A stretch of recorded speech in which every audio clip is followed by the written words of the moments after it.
کہ نفس مال یہ کوئی عیب کی بات نہیں، ہاں مال کا فتنہ یہ خطرناک ہے۔ مال جب آزمائش بن کے آپ کے ہاتھ میں آ جائے، اب یہ مال خطرناک ہے آپ کے لیے کہ اس مال کی وجہ سے آپ آزمائش پہ پڑ گئے، اس مال کی وجہ سے آپ نے ظلم و ستم اٹھایا، اس مال کی وجہ سے آپ شداد بن کے خدائی کا دعویٰ کرنے لگے۔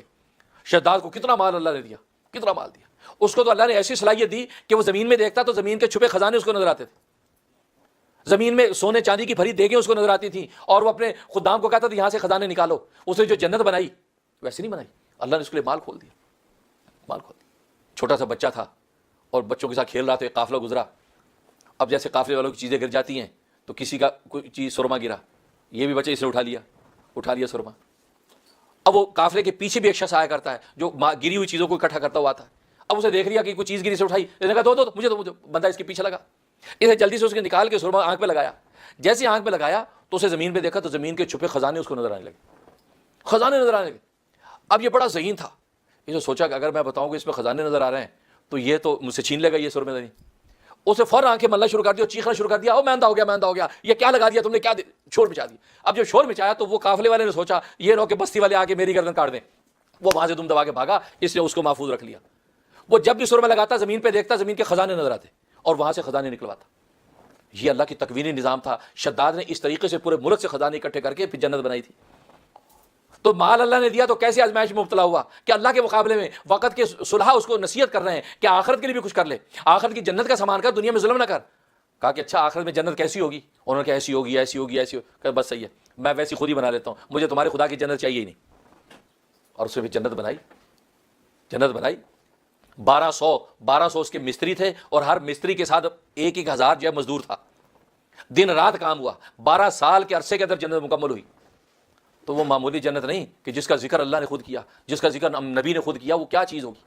خود سرکار دو عالم صلی اللہ علیہ وسلم فرماتے ہیں کہ اس شداد کی جنت کو میرے صحابہ میں سے ایک صحابی دیکھے گا، چاچے وہی ہوا غالب بن عبداللہ بن رواحہ، یہ صحابی انہوں نے جنت دیکھی۔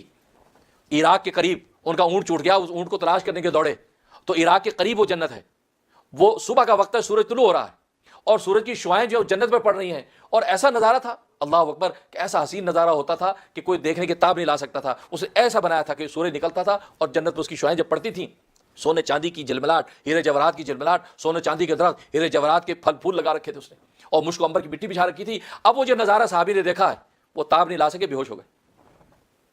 صحابی کتنے قوی القلب ہو گئے، وہ تاب نہیں لا سکے جنت کے حسن کا، بے ہوش ہو گئے۔ جب ہوش آیا تو کوئی جنت نہیں تھی، اللہ نے اوجھل کر دیا۔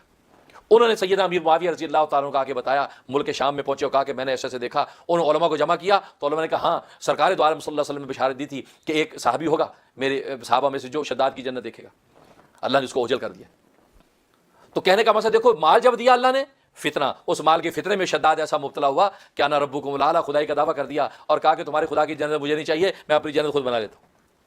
پھر اللہ تبارک و تعالیٰ نے بھی اس کے برے حال پہ پکڑا کہ 12 سال کے بعد کتنے ارمان ہو گئے کہ جنت کو دیکھے۔ جب وہاں پہنچا ہے، جیسے جنت میں قدم رکھنے لگا ہے تو ملک الموت کو اللہ تبارک و تعالیٰ حکم دے دیا کہ اس کی روح قبض کر لے۔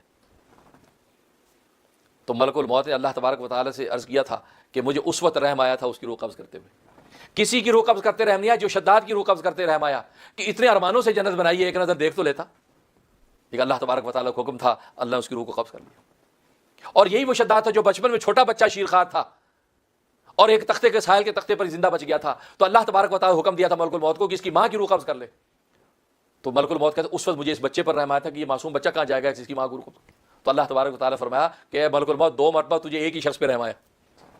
تو دیکھیے عرض میں کر رہا ہوں کہ مال کا فتنہ، شداد کو کیسا مال دیا اور کیسا فتنے میں مبتلا ہوا کہ خدائی کا دعویٰ کر دیا۔ لیکن اگر مال کے فتنے میں انسان مبتلا نہ ہو، حضرت سلیمان علیہ الصلوۃ والسلام جیسی شان ہو کہ گھوڑے کے اوپر ابھی ایک قدم رکھ کے چڑھ ہی رہے ہیں، اس دوران میں پوری تورات اللہ کی تلاوت کر ڈالیں اور نگاہ جھکا کے خدا کے سامنے بیٹھیں، تو فرمایا کہ بھائی یہ لوگ ہیں جو مال کے مستحق ہیں، ان کو مال ملنا چاہیے، مال کے فتنے سے محفوظ ہے۔